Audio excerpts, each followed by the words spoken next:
I'm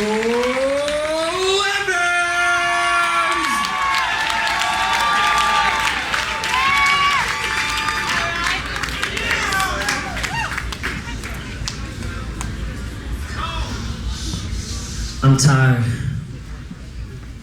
I'm tired of seeing Palestinian children being slaughtered by Israeli soldiers.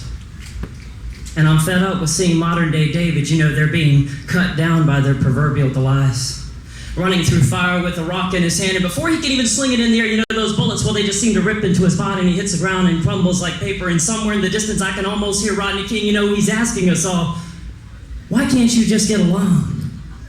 And I've wandered through Belfast streets, and I've seen how Protestants and Catholics, they were separated by tanks and barricades, and even though they worship the same God, I've seen the venom in their children's eyes and how they chanted nursery rhymes of annihilation without really knowing what the words meant.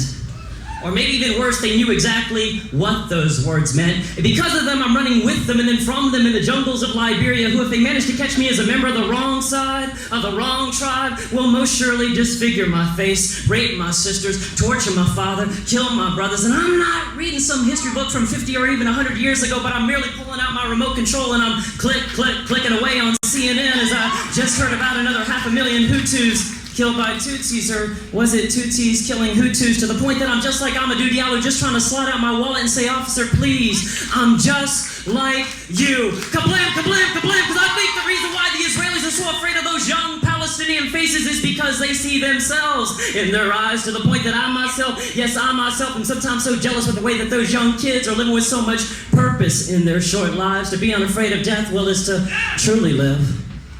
Or as Guevara said, real revolutionaries are guided by great feelings of love.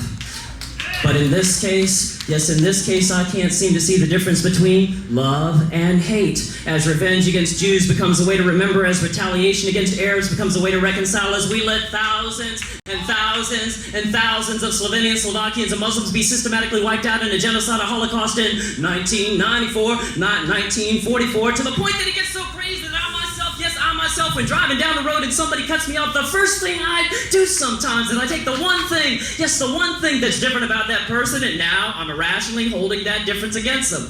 That guy becomes that fat guy, becomes that fat black guy. I can't believe that nigger just went and cut me off. Oh, I'm sorry, I forgot. Absolutely nobody has ever said or done that here. In a world where a person's class and color and creed can be used against them, in a world where a person's sex and size and sexual orientation can be used against them, in a world where preachers preach from their bully pulpits about how homosexuality is a sin against God, and then try to stand innocently aghast as a shepherd lies Christ-like on the cross saying, please stop, man, you're killing me, and I was only trying to love you. And somewhere in the distance, yes, somewhere in the distance, I can almost hear Rodney King, you know, he's still begging us all, why can't you just get along?